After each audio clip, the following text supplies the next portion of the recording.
residential housing is, builders have just not kept up. There is a $6.5 million housing shortage nationwide.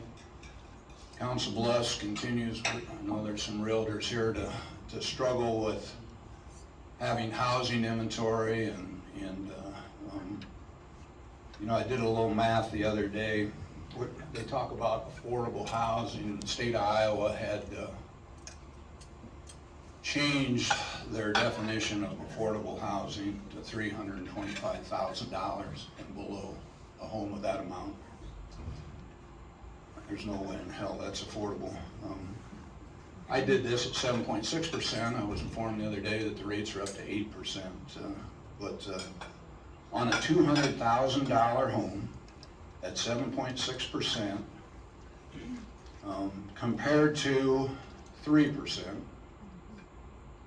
back a year ago or so,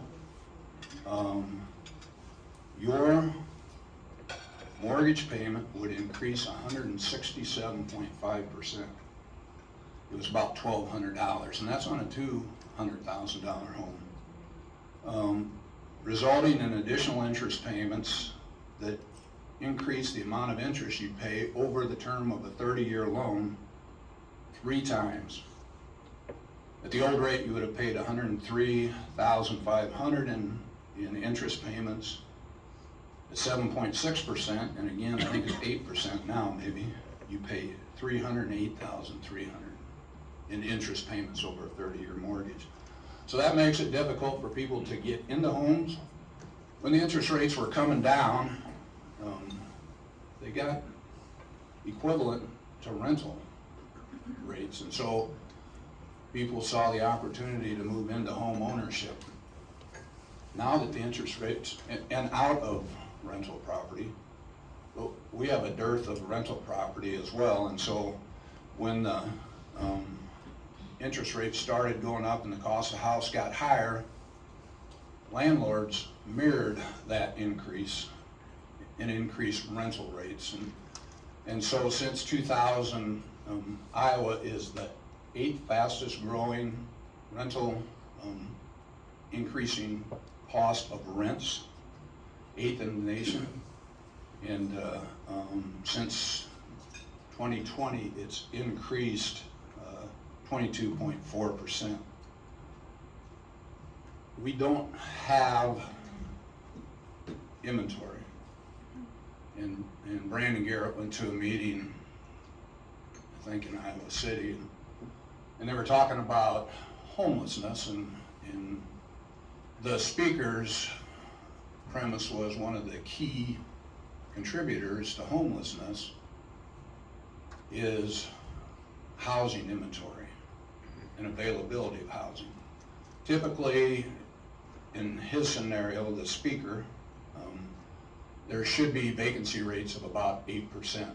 He said when it gets in the area of 5%, you start seeing homelessness grow. The landlords have, because of supply and demand, have increased the rents, and some people just get priced out of the market and end up homeless. Brandon came back and checked, Council-Bluffs about 2%. So we definitely have a need for single-family residential, and we have a need for rental property in Council-Bluffs. And so I'll talk later about what the city's trying to do to correct that, but since I'm on homelessness, I don't think it's any surprise to anybody we have a growing homeless population in Council-Bluffs and nationwide. It maybe is not the right term, but it's a national epidemic.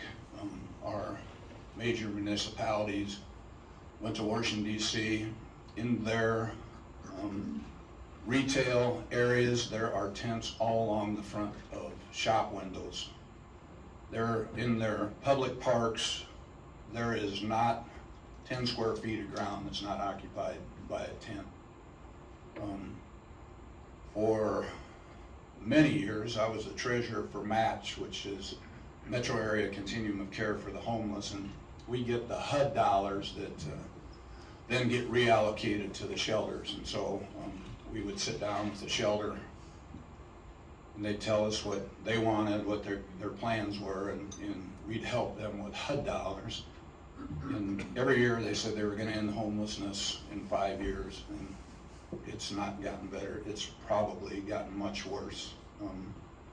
Brandy today claims that she has 400 clients. A decade ago, when I worked for Match, we would do what they called a point-in-time count. We'd go out on a cold night and knock on people's tents. We went with the police department. One time they said, "Don't you want to be the person to ask the questions?" I said, "Somebody's going to roll over with a knife and shank somebody, and it's not going to be me." So I was at the very back of the line when they did it. In those days, they estimated a little over 1,000 homeless in the metro area. Now, we're about 1/10 the size of Omaha. And really, on almost everything I've seen in a variety of different topics and factors, we're about 1/10 of what Omaha is. It just invariably works out as a population number. So if we used to be 1,000 and council-bluffs is 400, that means it may have grown fourfold in the last decade. And that is scary. We're gonna need some help with mental health.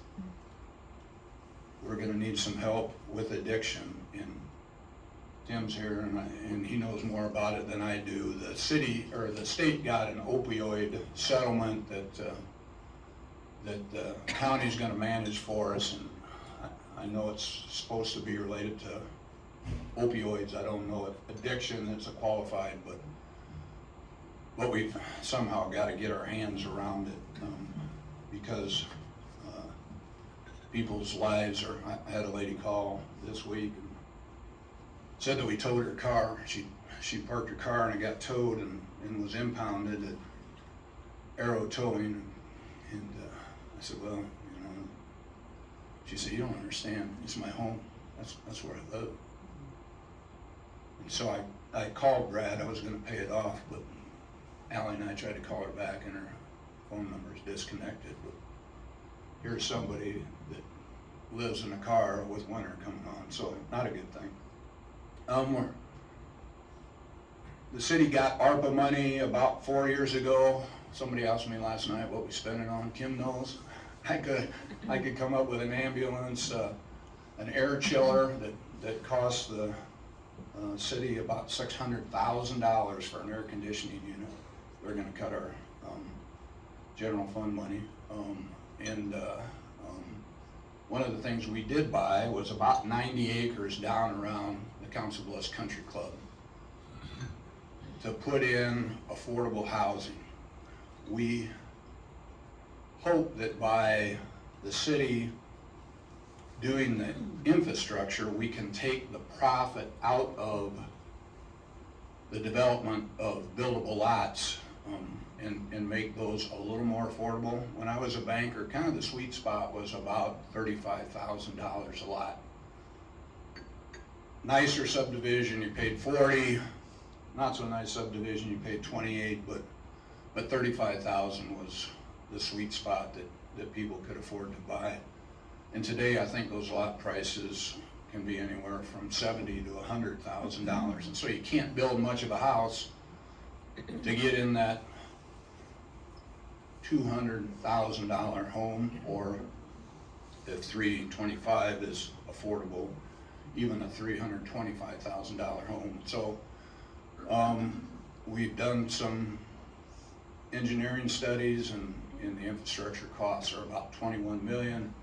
Again, we have partners that are very generous. I won't mention iOS, but thank you. Brenda's been out beating the streets to get others to help contribute to that, but we'll have to phase it over time, and hopefully we can develop some housing there. It's just tough.